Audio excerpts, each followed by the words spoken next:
Inter faith harmony کے حوالے سے ہم بات کر رہے ہیں. ایسے میں ہم بار بار یہ بات کرتے ہیں کہ جو ریلیجیس لیڈرز ہیں تمام مذاہب کی، ان کی کیا ذمہ داری ہے. اس حوالے سے بات کرنے کے لیے مجھے جوائن کیا ہے اظہر علی عابدی صاحب نے. بہت شکریہ عابدی صاحب جوائن کرنے کے لیے. پہلے تو مجھے یہ بتائیے کہ جب ہم مذہبی رواداری کے حوالے سے بات کرتے ہیں تو ڈائیلاگ ہونا کتنا ضروری ہے تمام مذاہب کی لیڈرز کے مابین، خاص طور پر تاکہ وہی چیزیں پھر وہ اپنے عوام کو، اپنے لوگوں کو بتا سکیں.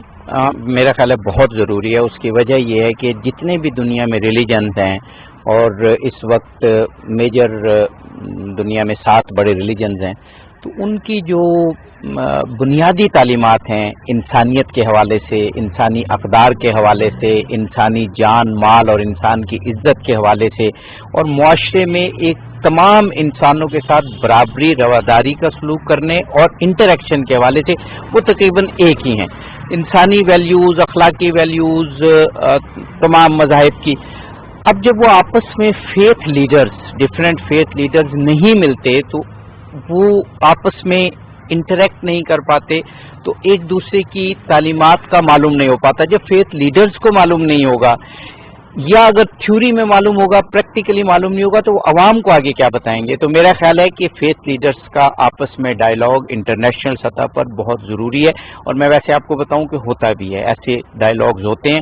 اور دنیا میں جو ایسے ڈائیلاگ کا حصہ رہے ہیں. جی، ابھی جو آپ نے وجہ طور پر کہا، ابھی پچھلے دنوں پرنس ولیم اور جو رائل کپل نے وزٹ کیا تھا، تو بادشاہی ماسک، تاریخی بادشاہی ماسک میں ان کے ساتھ ایک ڈائیلاگ ہوا تھا جس میں پاکستان کے ہندو، سکھ، عیسائی رہنما اور مسلمز کو میں نے ریپرزینٹ کیا تھا. اور وہاں ان کے سامنے یہی بات ہوئی کہ پوری دنیا میں ہمیں یہ بات آگے بڑھانی چاہیے کہ تمام مذاہب کی بنیادی تعلیم انسانی احترام اور انسانی اقدار کے حوالے سے ایک ہی ہیں، اور وہاں پہ سب نے یہ بات ایکنالج کی.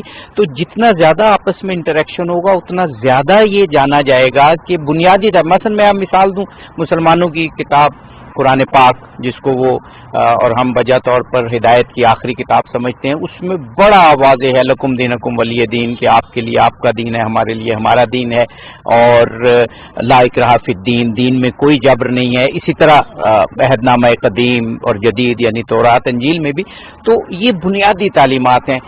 ضرورت اس بات کی ہے کہ یہ فیتھ لیڈرز ایک دوسرے تک پہنچائیں اور پھر عوام تک یہ بات پہنچے. اب میں ایک مثال دوں، جیسے وہ ہنگٹن کی تھیوری ہے کلیش آف سویلائزیشن.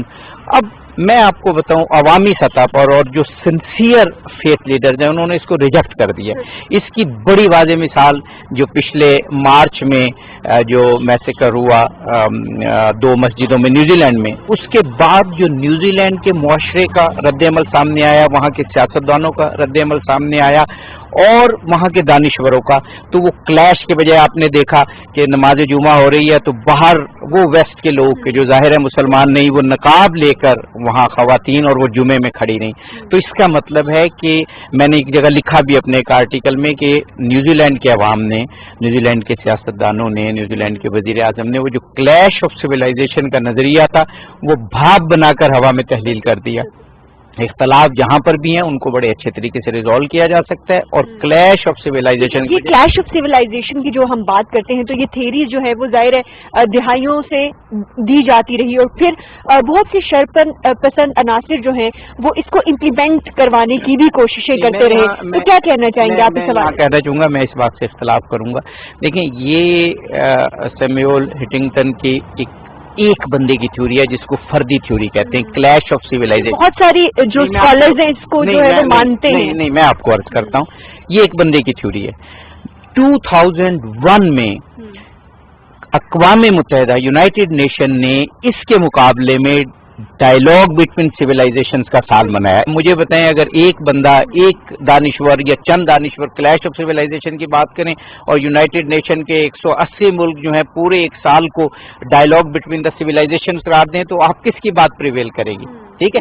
تو یہ میں ہمیشہ، میں نے جیسے کہا، میں نے اپنے ایک آرٹیکل میں بھی لکھا تھا کہ یہ ایک فردی تھیوری جو کلیش آف سویلائزیشن ہے، اس کو قوموں کی اجتماعی دانش نے مسترد کر دیا اور ایک پورا سال